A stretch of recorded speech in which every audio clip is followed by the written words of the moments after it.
Hi, everyone, and welcome to another episode of Dialogue with Dallas, where I've been asked by several folks, folks who know me, who've tuned in, what's your thinking around when they see us?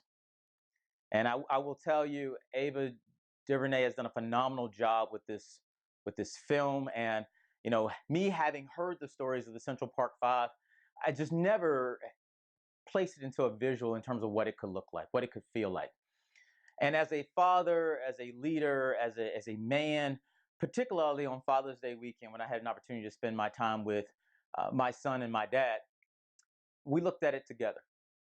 All three generations. My father, me, my son. We looked at this together, and I had initially thought about, why do I want to make sure that my 9-year-old sees this? And the question I had to come back to is, why not? It's important because within that series, I saw my son. I saw my son in each of the characters. As a black man, I saw me in the characters. My dad, who became very emotional, saw himself in each of the characters, and I thought it was very important. In a society where many people will want you to believe that your voice is not important, that I speak on this one.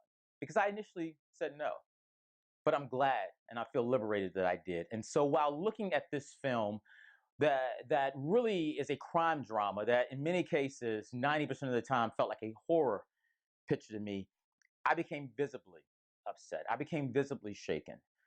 I became visibly bothered that the lives of not just these young men and their families and their supporters were thrown into turmoil, but the reality is that could have been me. That could have been my son. That could have been my dad. That could have been many people who look up to me, who are black men, who want to live out their passion and their purpose. But in many cases in society, they're not given that opportunity for various reasons. But one of the main reasons is the obvious systemic racism that exists in our country. Does it exist everywhere? I can't speak to that because I have not lived everywhere.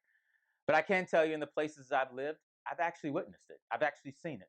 In some cases against me, I've seen it in many cases against others. Have I spoken up every time? I can't say I have. But I can tell you that I speak up very clearly now. I have also spoken up very clearly when I went into leadership because I believe if we're going to address this issue, we're only going to address it through knowledge.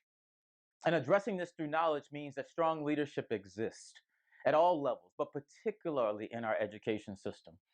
But leadership can't be timid. Leadership must be bold. Leadership can't be afraid and worrying. Leadership has to be forthright about what they're going to do versus what they're not going to do, and how this impacts, meaning whatever decision that is, how it impacts people of color, particularly black people. And so, me being the optimist that I am, while I'm bothered by the film, and while I'm glad that discussion has happened, and while some people will say this opens up an old wound, I say that it has not opened up an old wound because the wound has never been closed, and the wound can never be closed. But what the wound can be is be treated. It could be mended. It can't be closed. It can be mended through serious, courageous conversations, and that's why I was glad to partner with organizations like the Pacific Education Group and Glenn Singleton with Courageous Conversations, because without the conversation, action can't happen, but we can't stop at the conversation. We must move forward with strategic, deliberate, intentional action, and that can only happen through strong, bold, fearless leadership. Leadership that is supported through a network that recognizes that through strategy and through people, anything is possible if the will is there. And after seeing this film, I remain optimistic that our best days are ahead of us. I remain optimistic that while in an era where the rhetoric has really reached a level of racism that people have thought about, but they've never, ever expressed, I remain optimistic that our best days are still ahead. I remain optimistic because I know there are so many strong leaders out there who refuse to have their voice silenced. I know there's so many leaders out there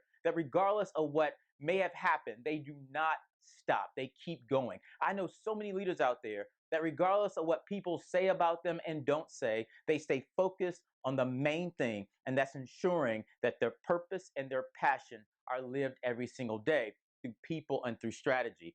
I remain optimistic because if you are viewing this That means that you are impacted and have been impacted by something, whether it's this traumatic or not. You've been impacted by something that drives you to want to make the world a better place. Let's do it.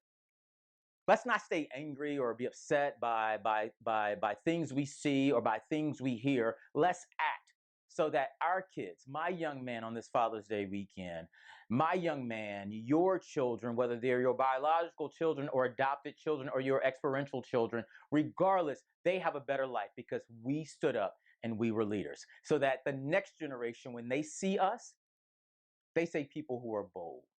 They see people who are daring. They see disruptors. They see innovators because we recognize the power that we hold working together as leaders, regardless of title. Let them see you. And until next time, let's have a conversation until we can dialogue with Dallas.